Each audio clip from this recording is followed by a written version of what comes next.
गुरुर्ब्रह्मा गुरुर्विष्णु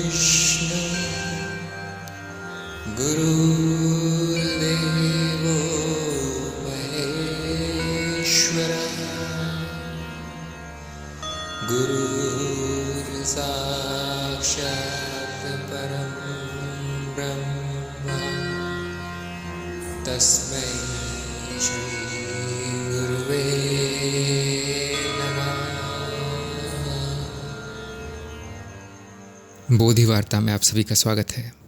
गुरुक्षेत्र विश्वचित्त का वो भाग है जहाँ पर सारा ज्ञान संग्रहित है। ये वो स्मृति है जिसमें संपूर्णता का ज्ञान संग्रहित किया जा रहा है।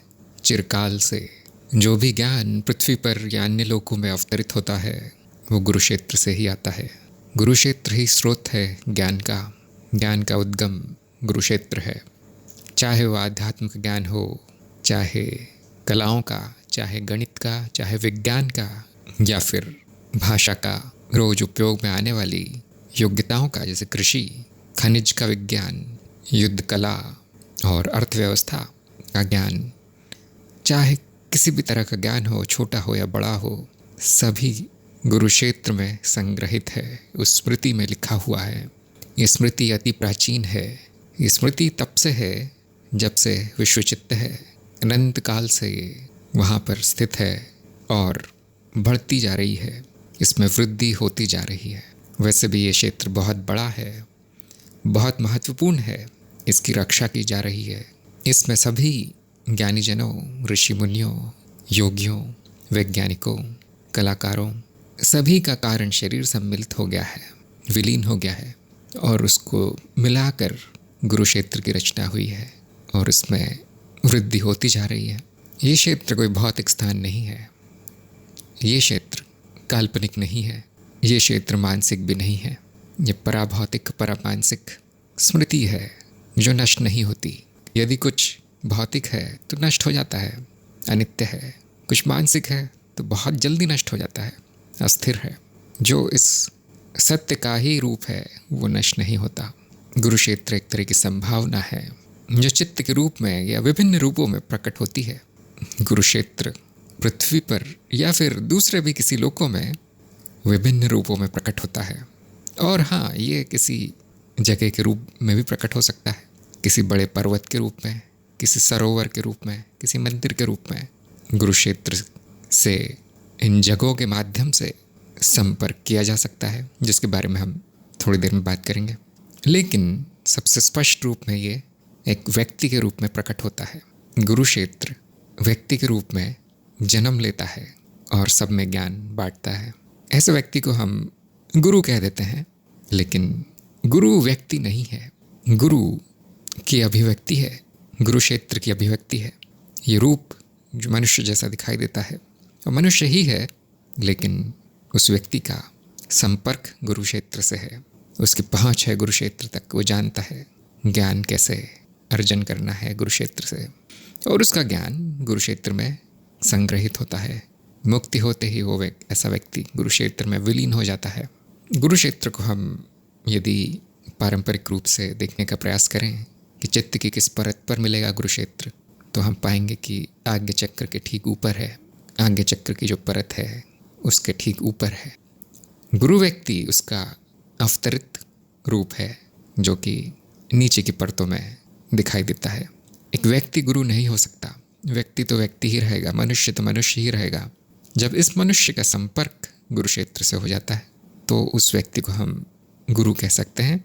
या फिर यहाँ पर भेद दिखाने के लिए मैं इसको गुरु व्यक्ति का नाम देता हूँ, ताकि पता चले कि मैं कब गुरुक्षेत्र की बात कर रहा हूँ और कब गुरु व्यक्ति की बात कर रहा हूँ। हो सकता है कुछ लोग कहें कि ये तो सैद्धांतिक लगता है, ये तो काल्पनिक लगता है, मान्यता लगती है। तो कुछ सीमा तक ये सही है। गुरुक्षेत्र केवल संभावना है। आप देखने जाएंगे तो गुरुक्षेत्र नहीं मिलेगा। ये संभावना मनुष्य ही प्रकट कर सकता है, नहीं तो आप प्रकट रहती हो। गुरुक्षेत्र में कोई इच्छा नहीं है, कोई वासना नहीं है। उसकी कोई इच्छा नहीं है कि प्रकट हो और ज्ञान का प्रसार करे। गुरुक्षेत्र की कोई इच्छा नहीं है कि किसी पर कृपा करे। इच्छा मनुष्य की होती है। मनुष्य इच्छाओं का स्वामी है। उसमें ये सिद्धि है मनुष्य में इच्छा करने की, संकल्प करने की, और मनुष्य ही गुरु क्षेत्र को प्रकट कर सकता है। मनुष्य में ये बल है, ये योग्यता है। गुरु व्यक्ति ऐसा ही मनुष्य है जिसने गुरु क्षेत्र की संभावना को साकार रूप दिया है। इसीलिए हम इस ऐसे व्यक्ति का आदर करते हैं, इसीलिए हम ऐसे व्यक्ति के पैर छूते हैं। वो हम व्यक्ति के पैर नहीं छूते। जब हम प्रणाम करते हैं तो उस व्यक्ति को नहीं करते, वो व्यक्ति बड़ी छोटी सी चीज़ है।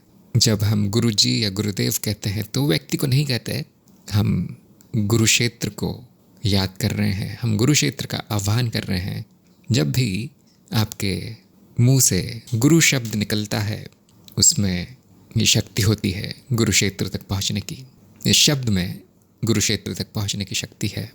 गुरु व्यक्ति क्या है? गुरु व्यक्ति एक माध्यम है जिसका पहले से गुरु क्षेत्र से संपर्क हो गया है।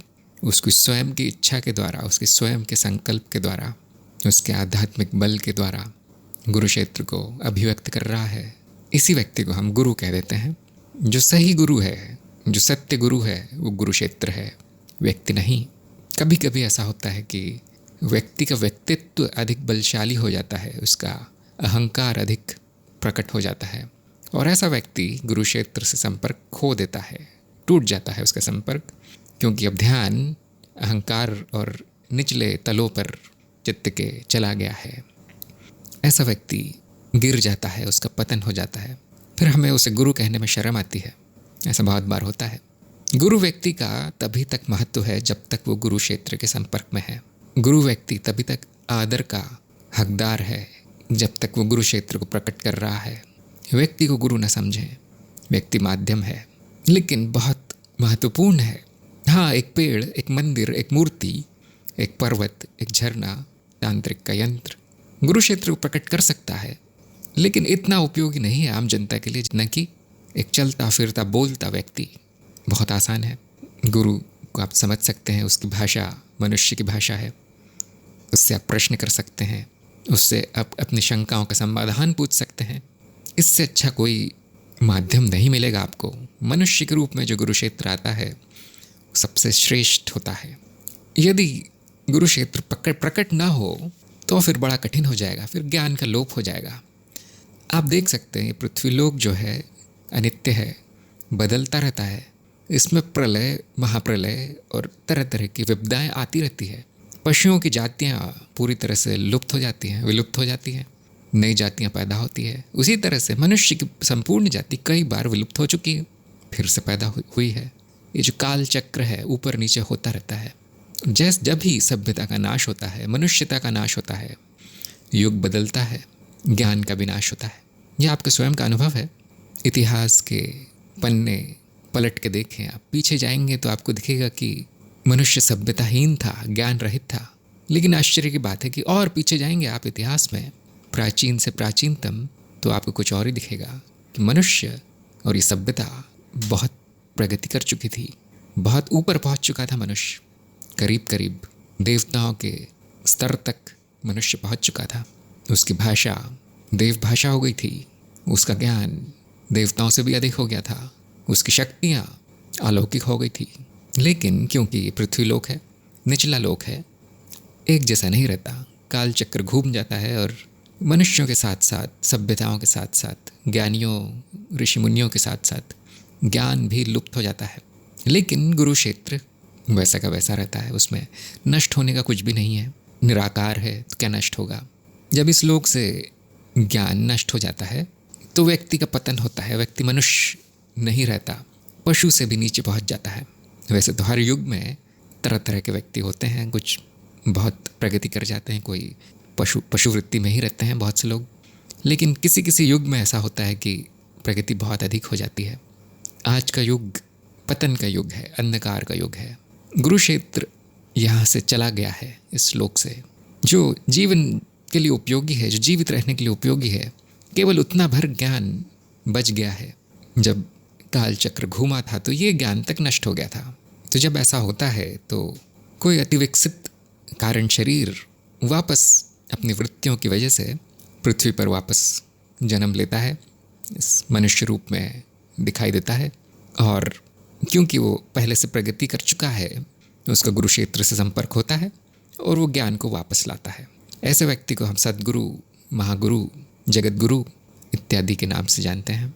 कह सकते हैं कि ये जो व्यक्ति है, जो मनुष्य है, गुरु है, गुरु क्षेत्र का ही अवतार है, गुरु क्षेत्र का एक छोटा रूप है जो प्रकट हुआ है। यदि ये गुरु ना आए, इस तरह से जन्म न लें, तो मनुष्य अंधकार में ही रहेगा, अज्ञान में ही रहेगा, पशु ही रहेगा, उसकी प्रगति नहीं होगी, उसका विकास नहीं होगा। अब आप देख सकते हैं कि गुरु क्यों आवश्यक है। गुरु इसलिए आवश्यक है क्योंकि गुरु का ही गुरु क्षेत्र से संपर्क होता है, आम जनता का, आम मनुष्य का नहीं होता। होता भी है तो बहुत समय लग जाता है, लाखों साल लग जाते हैं। लेकिन एक गुरु का अवतरण होता है और बहुत जल्दी मनुष्य की प्रगति होती है। ऐसे कई जगत गुरुओं का अवतरण हो चुका है, लेकिन क्योंकि काल ज़रा नीचे की तरफ जा रहा है, उनका विचारों का इतना प्रभाव नहीं रहा। उन्होंने जो सिखाया उसको भी तोड़ मड़ोड़ के व्यक्ति पशुवृत्ति के लिए ही उपयोग कर रहा है, दूसरों को मारने, काटने और घृणा, हिंसा में ही उसका उपयोग कर रहा है। उस ज्ञान का, ज्ञान मिल भी जाए तो व्यक्ति दुरुपयोग ही करता है, क्योंकि पशुवृत्ति है, अहंकार के ऊपर बहुत कम लोग पहुंच पाए हैं। तो ऐसे में गुरु की आवश्यकता और बढ़ जाती है। गुरु के कई गुण है जो मैंने गुरु ज्ञान इस शीर्षक से जो वीडियो प्रकाशित किया था उसमें मैंने गुण बताए थे, गुरु के प्रकार बताए थे, गुरु की पहचान कैसी करनी है, सब बताया था। तो एक बार कृपया देख लें, उसको दोहराने की यहाँ पे आवश्यकता नहीं है। अब प्रश्न ये आता है कि गुरु क्षेत्र से मुझे मिलेगा क्या? क्या मेरा जीवन सरल हो जाएगा? क्या मुझे रुपए, पैसा, मान सम्मान, स्त्री, बच्चे, इस तरह की चीज़ें मिलेंगी गुरु क्षेत्र से, या मुझे कोरा किताबी ज्ञान मिलेगा? तो मेरा ऐसा अनुभव है कि ये सब आपको पहले से दिया गया है। जब मनुष्य जन्म होता है तो वो इस बुद्धि के साथ पैदा होता है, उत्तरजीविता की बुद्धि के साथ, स्वयं कार्य करना, कमाना, खाना, इतना इस ज्ञान के साथ मनुष्य पैदा होता है। और बाकी पशुओं के तुलना करें आप तो मनुष्य के लिए जीवित रहना बाएं हाथ का खेल है, बहुत आसान है। बीज डालने पड़ते हैं, खाना उग जाता है, और क्या चाहिए आपको। उत्तरजीविता के लिए मनुष्य जन्म श्रेष्ठ जन्म है, भाग दौड़ नहीं करनी पड़ती। हाँ, क्योंकि युग ऐसा है कि मनुष्य दास है कुछ गिने चुने लोगों का, उसके पास स्वयं की भूमि भी नहीं है जहाँ पर वो अनाज उगा सके। बहुत से लोगों के पास रहने के लिए घर भी नहीं है। बहुत दुर्भाग्य की बात है, गरीबी बहुत अधिक है। जो सुखी दिखाई देते हैं वो भी गरीब हैं बेचारे, क्योंकि लाखों करोड़ों मिलने के बाद भी और चाहते हैं। उनका लोभ उनको गरीब ही रखता है, सुखी नहीं रहने देता। और दूसरों को भी गरीब रखते हैं, क्योंकि यदि गरीब नहीं रहेगा तो अमीर को कौन पूछेगा। पशुवृत्ति की वजह से व्यक्ति का पतन हुआ है, और इसीलिए एक आम व्यक्ति बेचारा इस तरह की अपेक्षा रखता है कि गुरु से कुछ मिल जाए जिससे फ़ायदा हो जाए, जिससे मेरा जीवन सुखी हो जाए। तो मंदिर भी इसीलिए जाता है कि कुछ नौकरी मिल जाए, कहीं बच्चे नहीं है तो बच्चे पैदा हो जाएं जो मेरा बुढ़ापे में ख्याल रखेंगे। अपनी इच्छाओं की पूर्ति के लिए व्यक्ति अध्यात्म ज्ञान का प्रयोग करना चाहता है, और मेरा ऐसा अनुभव है और आप सभी का अनुभव होगा कि उसमें विफलता मिलती है। गुरु क्षेत्र से आपको ज्ञान मिल सकता है, जीवित रहने का भी ज्ञान मिल सकता है, लेकिन अक्सर ऐसा नहीं होता। ये ज्ञान पहले से है यहाँ पर। इस तरह के गुरुओं को हम शिक्षक कहते हैं, जो जीवित रहने के लिए जो आवश्यक है वो ज्ञान देता है। जैसे भाषा का ज्ञान, कृषि का ज्ञान, तकनीकी ज्ञान, अभियंत्रिकी का ज्ञान, घर कैसे बनाने हैं, पुल कैसे बनाने हैं, रॉकेट कैसे बनाने हैं, हवाई जहाज़ कैसे बनाने हैं, ये सब आपको शिक्षा दी जाती है। इसके लिए स्कूल है, कॉलेज है। जो भी जानता है उसके साथ आप संपर्क कर ले, आपको ज्ञान हो जाएगा। इस ज्ञान को हम विज्ञान कहते हैं, इसको आध्यात्मिक ज्ञान नहीं कहते, क्योंकि आध्यात्मिक ज्ञान सत्य का ज्ञान है, विज्ञान माया का ज्ञान है। माया के ज्ञान से माया में जीवित रहना आसान हो जाता है, उसका बहुत अच्छा विकास भी हो चुका है। अब गुरु के पास ऐसे ज्ञान की अपेक्षा लेकर जाएंगे तो आपको शिक्षक के पास भेज देगा कि जाओ इस शिक्षक से मिल लो, शिक्षा ले लो, सीख लो, कुछ बन जाओ, रुपए पैसे कमा लो, परिवार बना लो, आराम से रहो। और यही हो रहा है, लगभग सभी यही कर रहे हैं। लाखों में एक मनुष्य होता है जो अध्यात्म का ज्ञान चाहता है, और वो तभी चाहेगा जब उसका खाने पीने का इंतज़ाम अच्छा हो गया है, सब व्यवस्था उसकी हो गई है। उसके बाद ही व्यक्ति चाहेगा आप कुछ आध्यात्मिक ज्ञान भी मिल जाए। मूलाधार पहले आता है, जैसे कि मैं कहता हूँ। अनाहत तक जब विकास हो जाता है उसके बाद अध्यात्म की इच्छा जागृत होती है, उसके पहले नहीं। कम से कम अनाहत तक विकास पहले से होना चाहिए। उसके बाद गुरु या गुरुक्षेत्र आपके काम आएगा, और कुछ नहीं मिलेगा गुरुक्षेत्र से आपको। जो भी जीवन के लिए आवश्यक है वो पहले से दिया गया है, पहले से समाज में उपस्थित है। कोई जादू नहीं होगा, गुरुक्षेत्र कोई जादुई चीज़ नहीं है, कोई चमत्कार नहीं होगा। गुरुक्षेत्र से संपर्क करने के बाद आपका जीवन जैसा है वैसा ही चलता रहेगा। ज्ञान में वृद्धि होगी, बस। ज्ञान में वृद्धि का अर्थ है मान्यताओं का नष्ट होना, अंधविश्वास का नष्ट होना, अंधश्रद्धा का नष्ट होना, आत्म का ज्ञान होना, ब्रह्म का ज्ञान होना, माया का ज्ञान होना। और जब व्यक्ति ज्ञान प्राप्त करता है और अज्ञान का नाश होता है तो वो आनंद की स्थिति में पहुंच जाता है, समाधि की स्थिति में पहुंच जाता है। यही मिलेगा गुरुक्षेत्र से। और ये जो पुरस्कार है ये सबसे बड़ा पुरस्कार है, इससे अधिक और क्या चाहिए। मुक्ति मिलेगी आपको गुरुक्षेत्र से, और कुछ नहीं। गुरुक्षेत्र मुक्ति का मार्ग है। छोटी मोटी चीज़ों की अपेक्षा न रखें गुरुक्षेत्र से। हाँ, तंत्र का ज्ञान, विज्ञान का ज्ञान, सभी कुछ यहाँ पर संग्रहित है, वो भी मिल सकता है, लेकिन बहुत ही भाग्यशाली और योग्य व्यक्ति को वो मिलता है। यदि आपको विज्ञान में रुचि है, गणित में रुचि है, तो भी वो गुरुक्षेत्र से ही आता है, तो भी संभव है, वो भी मिल सकता है। लेकिन उसका सही उपयोग आध्यात्मिक ज्ञान लेने के लिए है, जिसमें विलक्षण प्रतिभा है, जिसका पहले से ही गुरुक्षेत्र के साथ पूर्व जन्मों का संपर्क है, उसको हर तरह का ज्ञान मिलेगा। उसको जागतिक सांसारिक ज्ञान भी मिलेगा, माया का ज्ञान भी मिलेगा, विज्ञान भी मिलेगा, लेकिन बहुत विलक्षण होना चाहिए वो व्यक्ति। बहुत कम होते हैं ऐसे। तो जो कुंजी है ज्ञान की वो है गुरुक्षेत्र। और अब आप अंदाज़ा लगा सकते हैं कि इससे संपर्क करना इस मनुष्य जन्म का उद्देश्य है। हम यहाँ पर गुरुक्षेत्र से संपर्क करने के लिए ही पैदा हुए हैं। ये आपका स्वयं का अनुभव होगा कि यहाँ पर जो भी करते हैं वो अस्थाई है, जो भी मिलता है वो अस्थाई है। केवल इतना करना है कि कुछ, जब तक कि मनुष्य जीवन है तब तक वो सुखपूर्वक चले। उसके ऊपर आपको यहाँ कुछ नहीं मिलता, सब कुछ छूट जाता है। मृत्यु सब वापस ले लेती है। ये लोक, पृथ्वी लोक, मृत्यु लोक है, होटल की तरह है, जिसमें आप कुछ दिन आते हैं, रहते हैं, उसके बाद सब छोड़ के चले जाते हैं, बिल भर के निकल जाते हैं। ये हमारा घर नहीं है, यहाँ हम रहने के लिए नहीं आए हैं। क्या करने आए हैं हम यहाँ? कुछ लोग वासना पूर्ति के लिए आए हैं, वही करते हुए दिखेंगे। कुछ गिने चुने लोग ज्ञान अर्जन के लिए आए हैं, विकास करने के लिए आए हैं स्वयं का। कैसे होगा विकास? यदि बहुत विलक्षण व्यक्ति है तो वो अपने आप सीख लेता है, लेकिन आम साधक है, आम ज्ञानी है, मुमुक्षु है, जिज्ञासु है, उसको गुरु से संपर्क करना ही पड़ता है। इस पृथ्वी लोक में एक बहुत अच्छी बात है कि यहाँ पर हर तरह की बुराई है, हर तरह का ज्ञान है, लेकिन गुरु भी यही मिलता है। ये गुरु क्षेत्र तक पहुँचने का द्वार है पृथ्वी लोक। मुझे नहीं लगता कि और भी कोई ऐसा लोक होगा जो इतना उपयोगी होगा ज्ञान अर्जन करने के लिए, क्योंकि यहाँ पर सुख और दुख बराबर मात्रा में है। सुख आपको बार बार यहाँ बुलाता है और दुख आपको आसक्ति से बचाता है, माया से बचाता है। बहुत विलक्षण लोक है, बहुत विचित्र और उपयोगी लोक है मृत्यु लोक। यदि आप साधक हैं, यदि आप में आध्यात्म की रुचि है, यदि आपने मुमुक्षत्व का दीपक जला लिया है, मन में धूनी जला ली है, अब आपका एक ही उद्देश्य है, वो है गुरुक्षेत्र से संपर्क करना। सबसे सरल तरीका है पुस्तकें और अन्य माध्यम।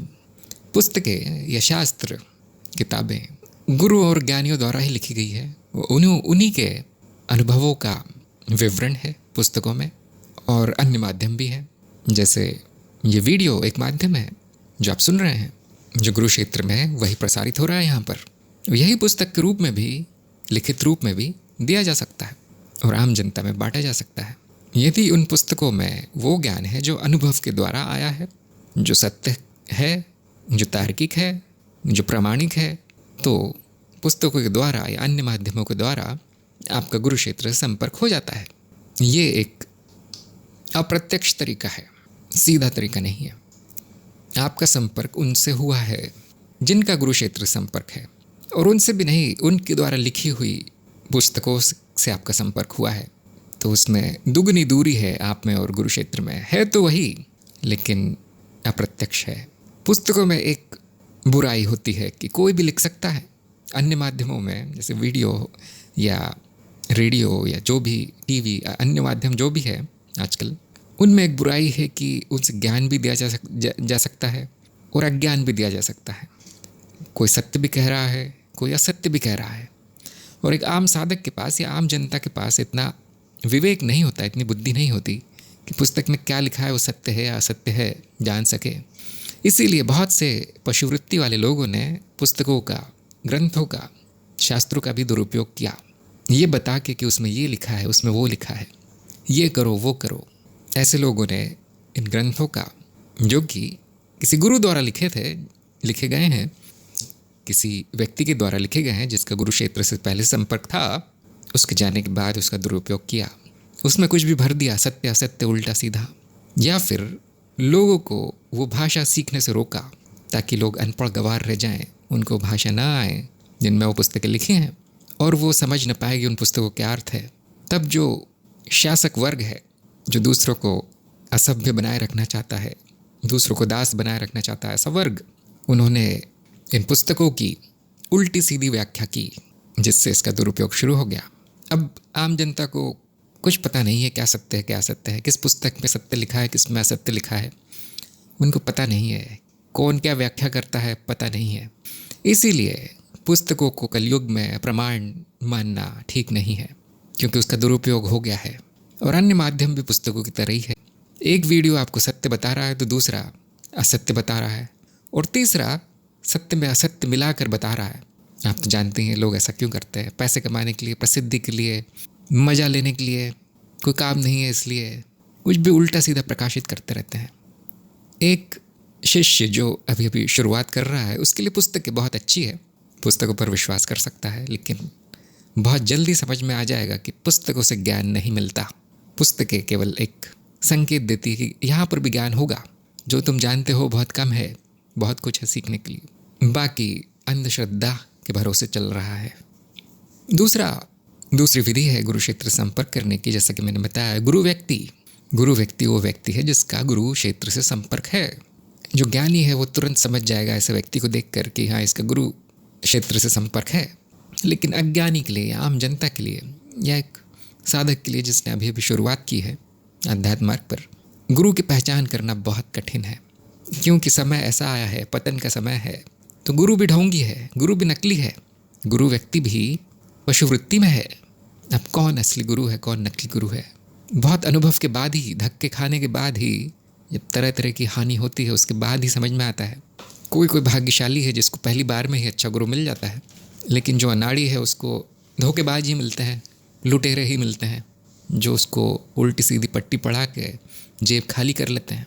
कभी कभी ऐसे भी गुरु मिलते हैं जो आपको सही ज्ञान देते हैं, लेकिन वो किताबी ज्ञान है, पुस्तकों पढ़ के बताते हैं इस पुस्तक में ये लिखा है, उस पुस्तक में ये लिखा है। तो मैंने जब गुरु ज्ञान का वीडियो बनाया था तो इसके बारे में बहुत विस्तार में चर्चा की थी कि गुरु की पहचान कैसे करें। लेकिन कलयुग में, पतन के युग में, गुरु व्यक्ति पर आंख बंद के भरोसा नहीं किया जा सकता। गुरु में भी बड़ी पशुवृत्ति पाई जाती है। बहुत कम हैं ऐसे जो इतने शुद्ध हैं कि उनको गुरु कहा जाए, लेकिन फिर भी मिल जाएंगे, थोड़ा सा प्रयास करना पड़ेगा। और एक व्यक्ति को उसके अज्ञान के हिसाब से ही गुरु मिलता है। ध्यान दें, मैंने अज्ञान कहा है। जिसको जितना अज्ञान होगा उसको उस तरह का गुरु मिलेगा। जो पूरी तरह से अज्ञानी है उसको एक अज्ञानी ही मिलेगा, उसको नकली गुरु ही मिलेंगे। पहचान नहीं कर सकता हो सत्य असत्य की, उसको उल्टी सीधी पुस्तकें और कचरा बिखेरने वाले वीडियो ही मिलेंगे ज्ञान के नाम पर। उसको लूटने वाली संस्थाएं और पैसे के लालची पंडित ही मिलेंगे। जैसे जैसे अज्ञान से पीछा छूटता है, धीरे धीरे ज्ञान आने लगता है, क्या सही है, सत्य असत्य की पहचान होने लगती है, वैसे वैसे आपका गुरु भी बदलने लगता है और फिर उच्च कोटि के गुरु के साथ आपका संपर्क होने लगता है। इसमें कोई बुराई नहीं है, सबको इस कुएं में से जाना पड़ता है, इस खाई में से गुजरना पड़ता है। मैं भी उनमें से एक हूँ, मैं भी आप जैसा ही एक साधक हूँ। मैं भी धक्के खा चुका हूँ, बहुत बार फंस चुका हूँ। अब अकल आ गई है कि कौन सही बोलता है, कौन गलत बोलता है, कौन पैसे कमाने के लिए व्यवसाय कर रहा है अध्यात्म का, और कौन सीधा सरल ज्ञान दे रहा है बिना कुछ मांगे। बाकी तो आपको स्वयं निश्चय करना है कि कौन सा गुरु आपके लिए सही है। आपका अज्ञान बताएगा कि आपके लिए कौन सही है। गुरु ज्ञान का वीडियो आप ज़रूर देख लें यदि आपकी रुचि है तो इस बारे में। अच्छा गुरु भाग्य से मिलता है, कुछ अच्छे कर्म किए होंगे आपने तो अच्छा गुरु मिला होगा। कलयुग में तो ऐसे ही मिलेगा आपको। तीसरा तरीका है गुरु प्रदेश। गुरु प्रदेश और गुरु क्षेत्र में क्या फ़र्क है? गुरु प्रदेश एक भौतिक जगह है, या तो कोई देश हो सकता है, या तो कोई छोटा गांव हो सकता है, प्रांत हो सकता है, या तो एक पर्वत हो सकता है, तीर्थ स्थान हो सकता है, एक मंदिर हो सकता है, या एक आश्रम या एक घर भी हो सकता है। ये गुरु प्रदेश है। अब इसको मानना बड़ा कठिन है कि यहाँ पर आपको ज्ञान मिलेगा, लेकिन बहुत से लोगों का अनुभव होगा कि कुछ जगह ऐसी होती है जहाँ पर पहुँचते ही आनंद का अनुभव होता है, शांति का अनुभव होता है। वहाँ पर बैठकर ध्यान करने से बुद्धि तेज होती है, ज्ञान प्रकट होता है, कुछ अच्छे संस्कार पढ़ने लगते हैं मन में। ये चमत्कार जैसा लगेगा, क्योंकि अब ऐसे प्रदेश करीब करीब लुप्त हो गए हैं। बहुत कम ऐसे प्रदेश बचे हैं, बहुत कम जगह बची हैं जो ज्ञान से प्रकाशित हैं। गुरु क्षेत्र इन प्रदेशों के माध्यम से प्रकट होता है। इनको हम पृथ्वी के चक्र भी कह सकते हैं। पृथ्वी में कुछ प्रदेश हैं जहाँ पर गुरु क्षेत्र से सीधा संपर्क है।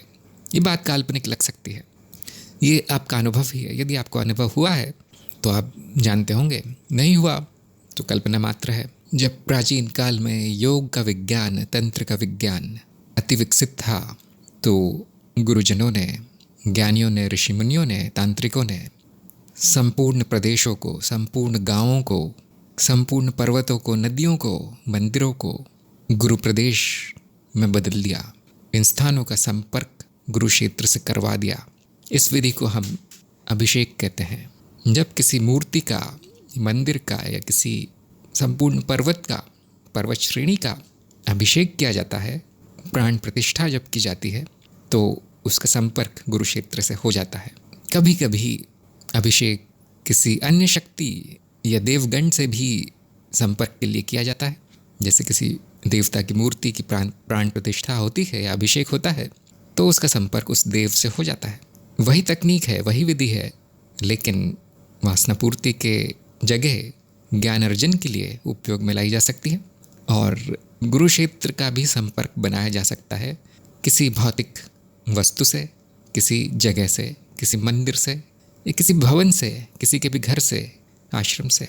जब एक प्रदेश को पवित्र करके उसका अभिषेक किया जाता है, इस संकल्प के साथ कि यहाँ जो भी आएगा उसको ज्ञान मिलेगा, उसकी बुद्धि प्रखर होगी, उसको अच्छे संस्कार मिलेंगे जो उसको ज्ञान मार्ग पर आगे बढ़ाएंगे, तो वो जगह, वो स्थान गुरु प्रदेश बन जाता है।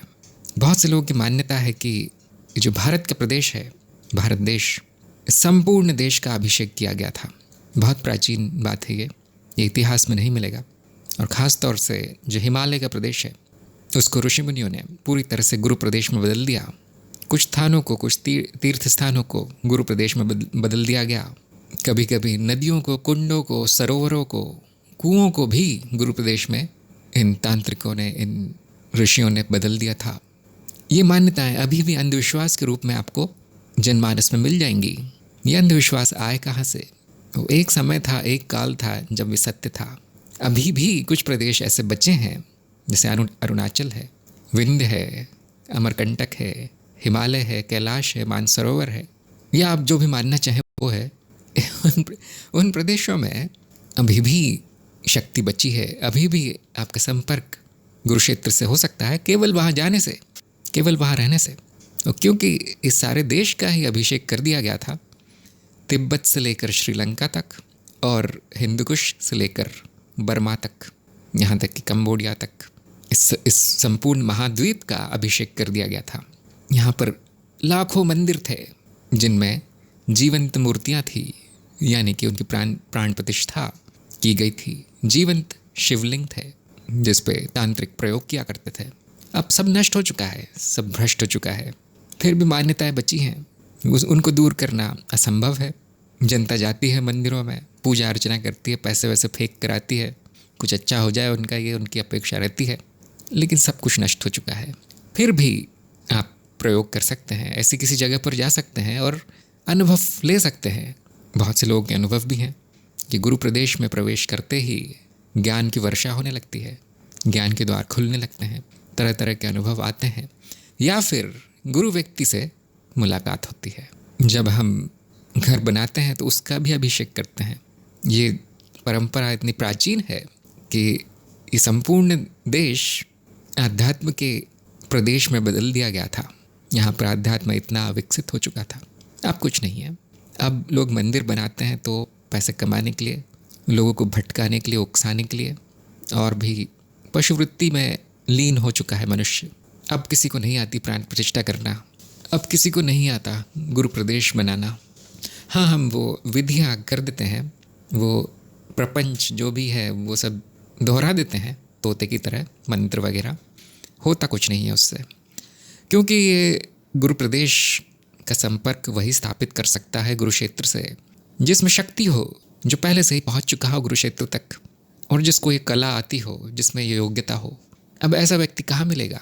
और है भी तो बहुत कम है, और वो भी छोटे मोटे स्थानों का ही अभिषेक कर कर, उन्हीं छोटे मोटे स्थानों को पवित्र कर कर बड़े कष्ट से उनकी पवित्रता बनाए रखता है जब तक जीवित है, और उसमें छोटा मोटा अपना आश्रम खोल कर सेवा कर रहा है। बहुत बड़ा संकल्प चाहिए, बहुत बड़ी शक्ति चाहिए किसी प्रदेश को गुरु क्षेत्र से जोड़ने की, और फिर वो सैकड़ों सालों तक, हज़ारों सालों तक साधकों के लिए लाभदायक साबित होता है। यदि आप गुरु प्रदेश के संपर्क में हैं या इस देश में आपने जन्म लिया है तो बड़े भाग्य की बात है, क्योंकि हम ज्ञान के सागर में जन्म लेते हैं यदि आप गुरु प्रदेश में जन्म लेते हैं तो। अब ये बात और है कि जैसे मछली को जल नहीं दिखाई देता एक आम साधक को या आम व्यक्ति को ज्ञान नहीं दिखाई देता। हम ज्ञान के सागर में पड़े हैं, अभी हमें नहीं दिखाई देता, क्योंकि केवल ज्ञान होने से आसपास उतना काफ़ी नहीं है।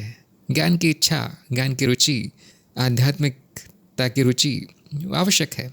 सांसारिक व्यक्ति को यदि आप स्वर्ग में भी बिठा दें तो भी वो सांसारिक ही रहेगा, दुखी ही रहेगा। अब हम और ऊपर जाते हैं। जिस तरह से गुरु प्रदेश बनाए गए थे, उसी तरह से अति विकसित ऋषि मुनियों ने लोकों की स्थापना की है, संपूर्ण लोकों की स्थापना कर दी है, जिनको हम गुरु लोक के नाम से जानते हैं। गुरु लोक विशेष लोक हैं जहाँ पर साधक जन्म लेते हैं, और वो भी बहुत उच्च कोटि के साधक होंगे, जो कि छोटे मोटे तो यहीं आ जाते हैं पृथ्वी लोक में। तो इन गुरुजनों को ये ज्ञान था कि पृथ्वी का तो भरोसा नहीं है, ऐसा ऊपर नीचे होता रहता है, तो उन्होंने सुरक्षित लोकों की स्थापना कर दी। ये अब मान नहीं पाएंगे, थोड़ा सा बहुत दूर की हो गई ये बात, क्योंकि अनुभव किसी का भी नहीं है। मेरा भी अनुभव बहुत बहुत सीमित है इस बारे में, लेकिन गुरुजनों ने जो बताया है वो मैं आप तक पहुंचा रहा हूँ। वो आपकी श्रद्धा है, आप विश्वास करें या न करें, विश्वास तो तभी होगा जब आपको अनुभव होगा। तो एक साधक या एक तांत्रिक सूक्ष्म शरीर के द्वारा गुरुलोक में पहुंच सकता है, वहाँ गुरुजनों से मिल सकता है और वहाँ पर ज्ञान अर्जन कर सकता है। वैसे ऐसा कुछ भी नहीं है जो कि यहाँ न मिले, पृथ्वी लोक में भी वहीं ज्ञान मिलता है, लेकिन गुरु लोक में वो ज्ञान जल्दी सिद्ध हो जाता है, जल्दी उसमें पांडित्य मिल जाता है, क्योंकि पृथ्वी लोक की तरह तरह तरह के भटकाव और विकर्षण नहीं मिलते गुरु लोक में। यहाँ पर तो कुछ न कुछ होता ही रहता है कभी कभी शरीर और समाज शत्रु हो जाते हैं, सारा जीवन व्यर्थ चला जाता है, कभी कभी रोग हो जाते हैं, मृत्यु लोक है। गुरुजनों ने ये देखा और अपने स्वयं के लोग बना लिए। आप जा सकते हैं गुरुलोक में। ये जो धारणा है जैन समाज में बहुत पाई जाती है, बुद्ध संस्कृति में भी काफ़ी पाई जाती है। अभी हिंदू संस्कृति से कहाँ चली गई ये तो कोई नहीं जानता, क्यों लुप्त हो गई, लेकिन जैन धर्म में पूरी तरह से माना जाता है कि उनके गुरुओं के स्वयं के लोग हैं। ये एक सामान्य ज्ञान था प्राचीन काल में, अब तो नहीं है।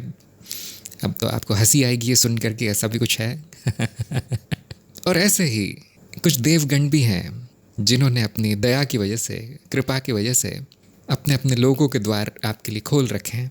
अब यहाँ बैठकर भी वो यदि उस देव की आराधना करते हैं, ज्ञान की चाहत रखते हैं, ज्ञान की इच्छा है, तो उस तरह के देव आपको आपकी सहायता करेंगे।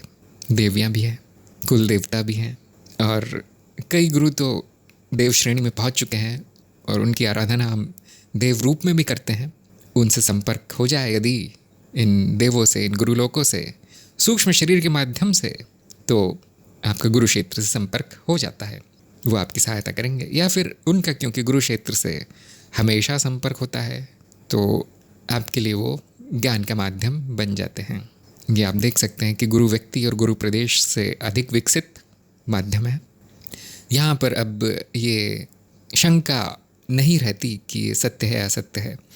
आपका विश्वास बढ़ जाता है जब इस तरह के अनुभव होते हैं। तो आप ये समझ सकते हैं कि बहुत कम लोगों की इस तरह की पहुँच होगी गुरु लोकों में या देवलोकों में। बहुत पहुँचे हुए तांत्रिक या ऋषि मुनि भिक्षुजन ही वहाँ तक पहुँच पाए हैं, जिनका कि अन्य लोगों के साथ और अन्य देवों के साथ, अन्य शक्तियों के साथ, पराभौतिक शक्तियों के साथ संपर्क है। वहाँ से उनको हर तरह का ज्ञान मिलता है। शायद वो बांटते नहीं है, क्योंकि बांटेंगे तो फिर उसका दुरुपयोग शुरू हो जाएगा। यहाँ पर पृथ्वीलोक पर उस ज्ञान का अवतरण रोकने के लिए भी ये लोग बनाए गए थे, और कई देवों का यही कार्य है कि वो ज्ञान को आने से रोके यहाँ पर, क्योंकि हाहाकार हो जाएगा यदि वो ज्ञान यहाँ पहुँच गया। तो मनुष्य पशुवृत्ति में है, उसको ज्ञान देने से उसका दुरुपयोग ही करता है वो। तो द्वारपाल बनाए गए थे, इस तरह के रक्षक बनाए गए थे प्राचीन काल में, जो इस तरह के ज्ञान को नीचे पहुँचने से रोकते थे। आपने ध्यान दिया होगा कि मंदिरों के द्वार पर बहुत बड़ा राक्षस या एक ऐसा डरावना जीव बिठाया जाता है, या द्वारपाल बिठाए जाते हैं। वो द्वारपाल मंदिर की रक्षा नहीं कर रहे हैं, वो द्वारपाल ज्ञान की रक्षा कर रहे हैं। अब मंदिर में क्या क्या है और क्यों बनाया गया है, वो ज्ञान तक लुप्त हो चुका है यहाँ से। ये भारत देश, जो नाम ही भारत है, जिसका अर्थ है चमकता हुआ ज्ञान के प्रकाश में जो है वो देश, वहीं से ये ज्ञान लुप्त हो चुका है। बड़े बड़े नाग बिठाए जाते थे मंदिर के बाहर, और केवल मूर्तियाँ नहीं होती थी, उन मूर्तियों में शक्ति होती थी, उन मूर्तियों के पीछे। अब केवल पत्थर है, अब कोई शक्ति नहीं है। अब वो दुकान है, धर्म की दुकान खोल ली है लोगों ने जनता को मूर्ख बनाने के लिए। हाँ, वो दोहराते वही है जो पुराना है, क्योंकि ग्रंथ अभी भी बचे हैं। मंदिर की प्रतिष्ठा कैसे करनी है, वास्तुशास्त्र कैसा होना चाहिए, कौन सी मूर्ति कैसे उसकी प्राण प्रतिष्ठा करनी है, वो शास्त्र बचे हैं। बहुत लोगों को ज्ञान भी है उसका, लेकिन करता कोई नहीं है। बहुत कम योगी हैं जो इस तरह का कुछ करते हैं। भला बहुत कम लोगों का होता है उससे। कभी कभी बड़ा आश्चर्य होता है देखकर, किसी किसी मंदिर में अभी भी शक्ति बची है, किसी किसी मंदिर में, किसी किसी मूर्ति में अभी भी प्राण बचे हैं। और यदि आप सही भावना के साथ वहाँ जाएं, ज्ञान अर्जन के लिए जाएं, कुछ भीख मांगने के लिए ना जाएं, तो वो शक्ति आपका संपर्क गुरु क्षेत्र से करवा देती है। आप में वो संस्कार, वो योग्यता डाल देती है। कृपा की बात है। जिसका चित्त जितना शुद्ध होगा उसको उतना लाभ मिलेगा। जो अशुद्ध चित्त के साथ जाएगा ऐसी जगह, उसको लाभ क्या मिलेगा, हानि भी हो सकती है उसकी। इसीलिए तरह तरह के नियम बनाए गए थे कि अशुद्ध व्यक्ति मंदिर में प्रवेश न कर पाए। अब वो जाति भेद हो गया है, अब वो धर्म भेद हो गया है, अब वो भेदभाव कहलाता है। लेकिन प्राचीन काल में ये ज्ञान था सबको, ये सामान्य ज्ञान था कि किस मंदिर में जाना चाहिए, किस मंदिर में नहीं जाना चाहिए। मैं इस लायक हूँ भी नहीं या नहीं कि उस तीर्थ स्थान पर या उस मंदिर में, उस प्रदेश में जाऊँ, पैर रखूँ भी या नहीं। ये सामान्य जनता को ये ज्ञान था, अब नहीं है। ये आप स्वयं देख सकते हैं। मैं किसी की आलोचना नहीं करना चाहता, किसी को बुरा भला नहीं कहना चाहता।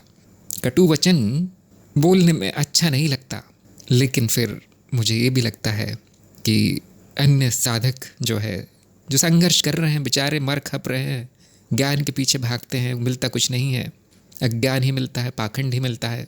मुझे ऐसा लगता है कि मेरे कहने से थोड़ी समझ आ जाएगी लोगों में, ख़ास तौर से जो साधक है।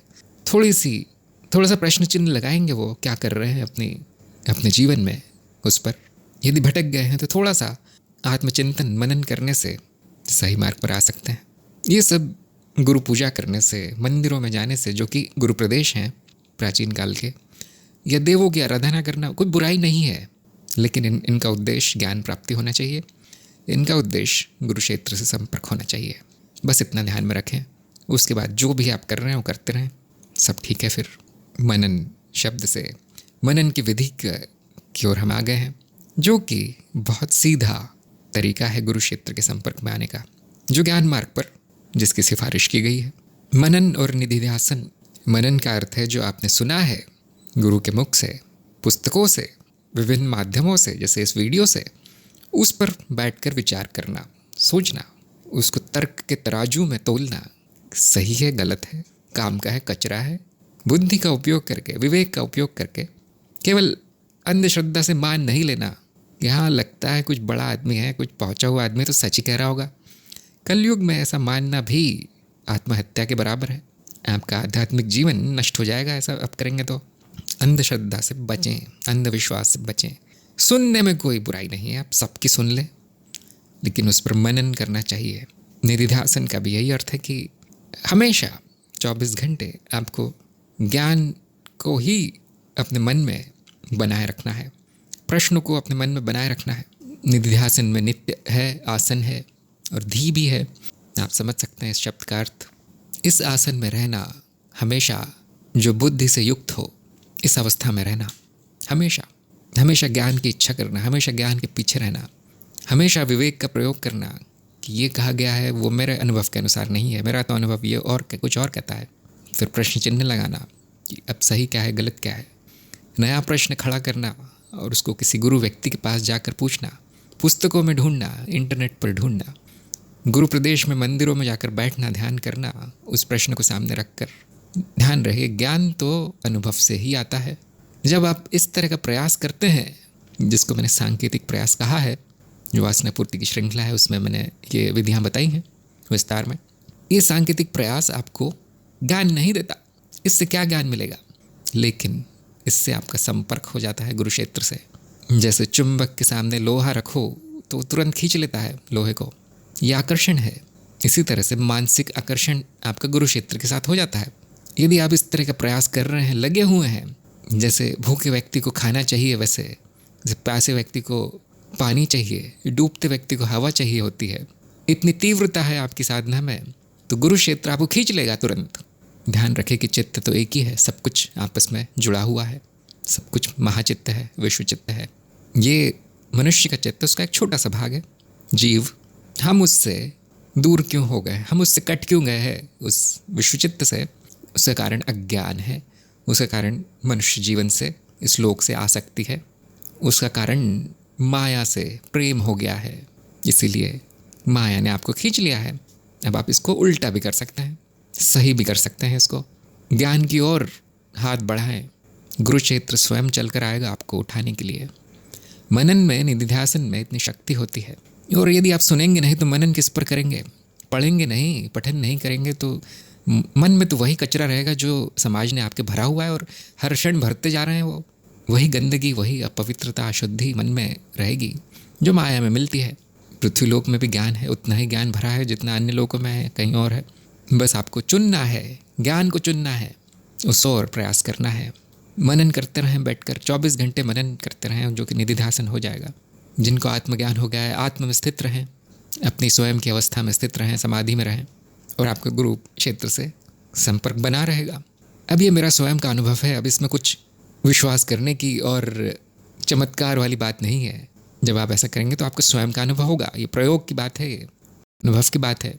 जब इतना प्रयास करेंगे, आप इतना मनन करेंगे, इतना विचार करेंगे, चिंतन करेंगे, तो आपके प्रश्नों के उत्तर अपने आप आने लगेंगे, बुद्धि अपने आप चलने लगेगी, और तो और आपके जीवन में ऐसे चित्र विचित्र बदलाव आएंगे जो आपको गुरु व्यक्ति की तरफ आकर्षित करेंगे। यदि आप किसी और देश में हैं, फंसे हैं किसी सांसारिक देश में, तो आपके कदम स्वयं गुरु प्रदेश की तरफ चलेंगे, जहाँ पर गुरुजनों का वास है, जहाँ पर आश्रम है, जहाँ पर ज्ञान दिया जाता है। स्वयं आप ऐसी जगह पहुँचेंगे। ये जो खिंचाव है ज्ञान का, वो आपको सही जगह ले जाएगा। हाँ, विघ्न तो आते हैं, विघ्नों से क्या डरना, वो तो आएंगे ही। ज्ञान का दीपक जला लिया है, धूनी जला ली है, तो वो प्रकाश तो आपको सही जगह ले ही जाएगा। और जब आप इसमें इतने निपुण हो जाएंगे, श्रवण मनन निधिध्यासन में, तो आपको स्वयं बैठे बैठे ज्ञान मिलेगा। जो ज्ञान का अमृत है, गुरु क्षेत्र से आपके चित्त में टपकेगा, उसकी बूंदें गिरेंगी, उसकी मिठास का आपको अनुभव होगा। इसको योग की भाषा में कहें तो सहस्त्रार से जो अमृत है वो विशुद्धि में और अनाहत तक रिश्ता है, गिरता है। कुंडलिनी की भाषा में हम ऐसा कहते हैं। इस अमृत का पान करने से व्यक्ति ज्ञानी हो जाता है। ये ज्ञान का अमृत है, कोई छोटा मोटा अमृत नहीं है। आपका शरीर पहले से ही मृत है, वो अमृत नहीं हो सकता, वो नहीं सकता। उसको टिका के करना भी क्या है? मैं शरीर नहीं हूँ। जब ज्ञान का पतन हुआ, योग का भी पतन हुआ, और इस तरह के काव्यात्मक जो ग्रंथ लिखे गए थे, ये कवि की भाषा है, ये अमृत और ये सहस्त्रार, तो उसका लोगों ने कुछ और ही उसको समझ लिया, कुछ और ही व्याख्या कर दी उसकी। अब जनता बैठी रहती है कब अमृत आएगा कब मैं अमर हो जाऊंगा। यह अमृत ज्ञान का अमृत है। गुरुक्षेत्र से संपर्क होने के बाद आपके मन में आपके सभी प्रश्नों के उत्तर अपने आप उभरेंगे, या तो आपको ऐसे अनुभव होंगे जो कि आपको स्वयं सत्य से मिलवाएंगे। सत्य वो है जो प्रकट है, जो कहीं जाता नहीं है, आता जाता नहीं है। यदि कोई बात सत्य है तो वो हमेशा सत्य होती है, अभी भी सत्य है, आपके सामने सत्य है। ऐसा नहीं कहीं जाने से सत्य मिलेगा, ऐसा नहीं कुछ करने से सत्य मिलेगा। जो सत्य है वो सामने है। सत्य की ही परिभाषा है। मनन से, निधिध्यासन से असत्य का नाश होता है, अज्ञान का नाश होता है। कैसे करें मनन जबकि हर मिनट आपको कोई और ही चिंता उठा के ले जाती है, कोई और ही वासना आपको कुछ और करवा देती है, तो कैसे करें मनन? तो इसके लिए अनुशासन पहले आपको करना पड़ेगा। थोड़ी बहुत शुद्धि करनी पड़ेगी, नहीं तो बुद्धि नहीं चलेगी, आपको एक जगह बैठने नहीं देगी अशुद्धियाँ। इसीलिए मैंने वो अंतर्शुद्धि की सारी श्रृंखला बनाई थी 8 भागों में। यदि आप उसको सुन लेंगे और पहले थोड़ी बहुत शुद्धि कर लेंगे तो मनन की अवस्था तक पहुंच जाएंगे। उसके बाद ध्यान लगने लगेगा। उसके बाद इधर उधर की अशुद्धियाँ, छोटे मोटे विघ्न, ये राक्षस आपको परेशान नहीं करेंगे। थोड़ी बहुत वासना पूर्ति भी कर लें, थोड़ा बहुत मन को समझा लें, थोड़ा खिला पिला दें उसको। आजकल तो बिना खिलाए पिलाए कुछ होता नहीं है। मन को भी थोड़ा बहुत खिला पिला दें, शांत कर ले उसको। उसके बाद एक जगह बैठ जाएं, गुरु के साथ बैठ जाएं, पुस्तकों के साथ बैठ जाएं। जो भी आपके माध्यम है उनको अपने आस पास रखें। वो ज्ञान के घेरे में आप बैठ जाएं जाकर। आपका जीवन ज्ञान से घिरा होना चाहिए। जो भी आप करें, जो भी बोलें, जो भी देखें, ज्ञान के लिए होना चाहिए। इतना कर लेंगे तो प्रगति कैसे नहीं होगी? 100% गारंटी है। आप ज्ञान मार्ग पर प्रगति होगी, गुरु क्षेत्र की कृपा होगी। आप इसका 10% भी कर लें तो भी गुरु क्षेत्र से संपर्क हो जाएगा। ये मेरा स्वयं का अनुभव है। जब मैंने स्वयं को ज्ञान के माध्यमों से घेर लिया, जब अपना जीवन इतना सरल कर लिया, इतना सीधा कर लिया कि कुछ और करने को रहा नहीं वहाँ पर, तब बहुत अच्छी प्रगति हुई। ये जो भी मैं कह देता हूँ इस वीडियो में, उस वीडियो में, इस लेख में, उस लेख में, इस सत्संग में, यहाँ पर वहाँ पर, ये गुरु क्षेत्र की ही कृपा है, जिसमें मेरा कुछ भी नहीं है। मैं तो केवल एक माध्यम हूँ, मैं तो साधक हूँ, मैं तो गुरु व्यक्ति भी नहीं हूँ। लेकिन आपको ये बताना, मेरे अनुभव बताना मेरा काम है। शायद किसी का लाभ हो जाए, शायद कोई आगे बढ़ जाए ये सुनकर। मैंने और भी कई तरीके अपनाए थे, जैसे लिखना, क्योंकि मन बड़ा चंचल होता है, इधर उधर भागता है। तो आप मनन के लिए बैठेंगे तो इधर उधर भागेगा वो। तो यदि आप वो लिखित रूप में करते हैं, लिखना शुरू कर दें अपने प्रश्नों को, एक डायरी बना लें या एक पुस्तक बना लें, उसमें लिखना शुरू कर दें। जो भी आपको मालूम है उतना लिख दें, जो नहीं मालूम वो भी लिख दें और उस पर मनन शुरू करें। और जैसे जैसे आपके मन में विचार आते जाएं उनको लिखते जाएं। आप देखेंगे उनमें से कई विचार और कई पंक्तियां ऐसी होंगी जो आप सोच भी नहीं सकते, जिसका कि आपको कभी ज्ञान नहीं हुआ। इतना स्पष्ट होगा वो लेख कभी कभी कि आप स्वयं आश्चर्यचकित हो जाएंगे कि ये मैंने कैसे लिख दिया। और तब आपकी समझ में आएगा कि ये गुरु क्षेत्र से आया है, ये मेरे चित्त का संपर्क गुरु क्षेत्र से हुआ है, तब ये ज्ञान आया है वहाँ से। कोई भी विषय ले लें जिसमें आपकी रुचि है और लिखना शुरू कर दें और उसको अपने अनुभव से तोलें, उसको तर्क के तराजू में तोलें। ये नहीं कि इसने कहा था तो सत्य है, अब मैं वो लिख देता हूँ। लिख सकते हैं आप, लेकिन वो कभी सत्य नहीं होगा आपके लिए। आपका स्वयं का अनुभव ही आपका सत्य है। इसी तरह से बोलने से भी मनन संभव है, क्योंकि मन एक जगह टिकता नहीं है, इतना अनुशासित नहीं है मन। विचार आकर कहीं और चले जाते हैं, कहीं दूसरी जगह पहुँच जाते हैं, दिवा स्वप्न में चला जाता है व्यक्ति। इसीलिए आप बोल सकते हैं, बोल कर भी वही किया जा सकता है।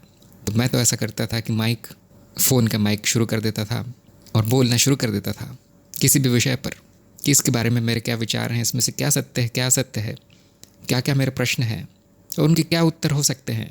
इस तरह से वाणी की मदद लें।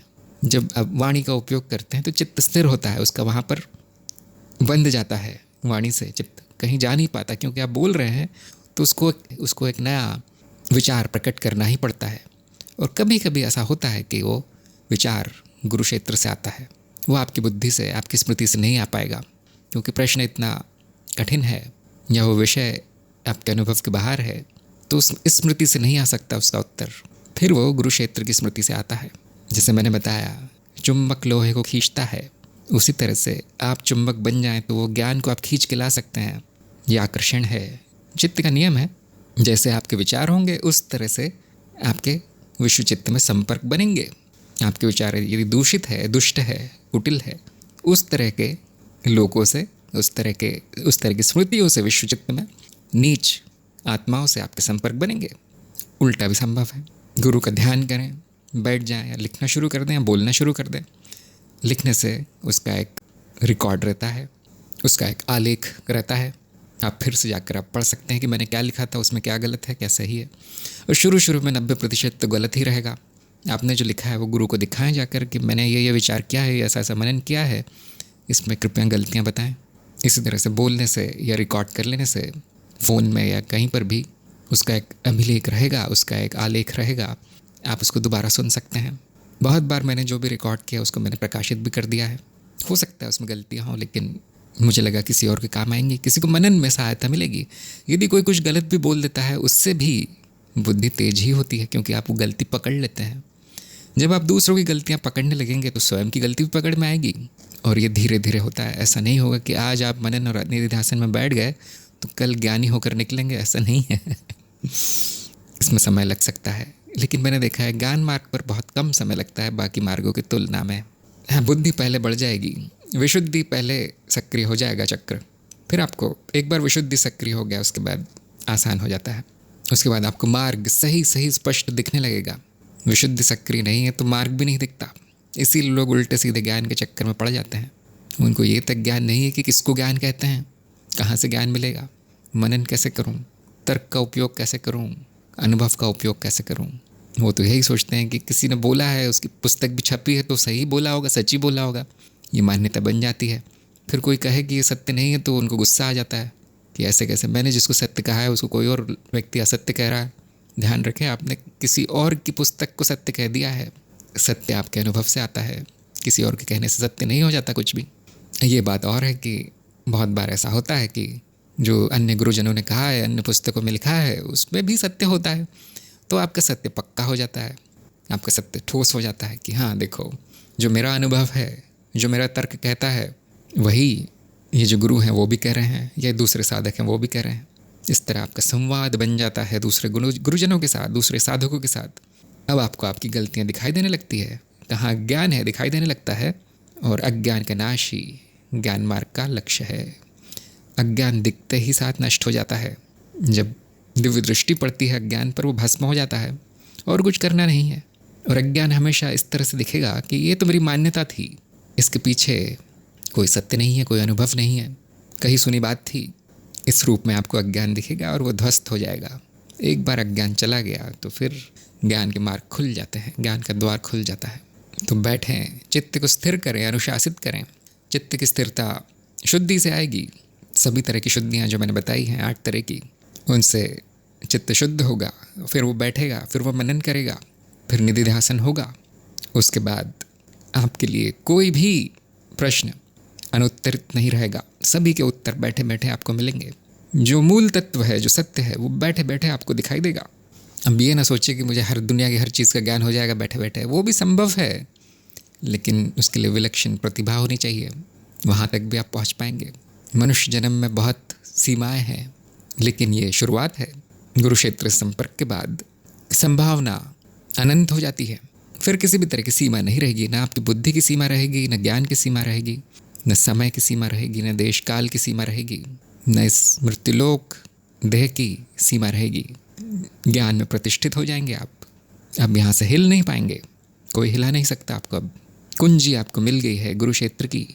यहाँ पर आप देखेंगे कि मैं स्वयं का ही गुरु हूँ। मुझे किसी और गुरु की, गुरु व्यक्ति की, गुरु प्रदेश की, किताब की आवश्यकता नहीं है। ये सारा ज्ञान तो मुझ में ही था। मैं इधर उधर भटक रहा था ज्ञान के लिए, जो कि स्वयं मेरे अंदर था। बस मेरा संपर्क टूट गया था इस ज्ञान से। अब आप देखेंगे कि मैं ही गुरुक्षेत्र हूँ। मैं गुरुक्षेत्र का ही छोटा रूप हूँ। ये व्यक्ति, ये साधक गुरुक्षेत्र का ही के वृक्ष का ही एक पत्ता है। वो पत्ता टूट गया था, गिर गया था। अब नया पत्ता उगा है, पुराना नष्ट हो गया है और उसका मूल के साथ संपर्क है। वहाँ से जड़ों से जो पोषक तत्व, पानी आ रहा है, जो रस मिल रहा है, वो पत्ते तक पहुँचता है। और पत्ता भी कुछ न कुछ उसमें योगदान देता है, उस गुरुक्षेत्र को आगे बढ़ाता है। अब एक और पत्ता उग गया है वृक्ष पर। ऐसे यदि लाखों पत्ते उगाएं तो वृक्ष बढ़ता जाता है। इसीलिए मैंने कहा कि गुरुक्षेत्र की वृद्धि हो रही है। इस वृद्धि का कारण हम सब हैं। जैसे ही एक साधक गुरुक्षेत्र के साथ जुड़ता है, उसका चित्त गुरुक्षेत्र का एक भाग बन जाता है और अब गुरुक्षेत्र थोड़ा और बड़ा हो जाता है। ये अनंत काल से चला आ रहा है। ये ज्ञान नया ज्ञान नहीं है, आपको नया कुछ भी नहीं मिलेगा। जो अति प्राचीन है, जो काल से भी पहले है, वो ज्ञान आपको मिलेगा। सारा ज्ञान पहले से है। जब आप आत्म गुरु हो जाते हैं तो आपको ये अनुभव होगा कि ये सारा ज्ञान पहले से है। ये सब कुछ मैं पहले से जानता था, लेकिन इससे मेरा संपर्क कट गया था। मैं भूल गया था मैं क्या हूँ।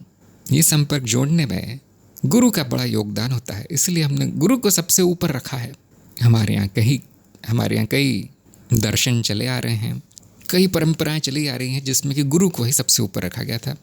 एक सिख धर्म बहुत अच्छा उदाहरण है, जिसमें केवल गुरु ही है, क्योंकि वो जानते हैं कि गुरु के अलावा कुछ भी नहीं है, गुरुक्षेत्र के अलावा कुछ भी नहीं है। गुरुक्षेत्र ही अस्तित्व का दूसरा नाम है। अस्तित्व केवल ज्ञान का ही सागर है। अज्ञान भी उस ज्ञान का ही भाग है। अज्ञान टिकता नहीं है, चला जाता है। ज्ञान निरंतर रहता है, अनंत है, नित्य है। अज्ञान आकर चला जाता है। इसीलिए गुरु का बहुत बड़ा महत्व है। यदि मनुष्य रूप में जन्म लिया है, गुरु नहीं है, गुरु क्षेत्र से संपर्क करने की भी इच्छा नहीं है, तो ऐसे जीव को अज्ञान खा जाता है, उसका पतन हो जाता है, वो नष्ट हो जाता है और उस मिट्टी से नए जीव बनते हैं। उन गिरे हुए पत्तों से नए पौधे जन्म लेते हैं। ज्ञान वापस स्थापित हो जाता है। ये मेरा ही खेल है, ये मेरी ही लीला है। मैं स्वयं ज्ञान हूँ, मैं स्वयं का गुरु हूँ और मैं ही गुरु हूँ, मैं ही शिष्य हूँ, मैं ही गुरुक्षेत्र हूँ। ये आपको अनुभव होगा। प्रयास करते रहें। मेरी शुभकामनाएं सभी साधकों के साथ हैं। ज्ञान का प्रकाश फैलाएं। धन्यवाद।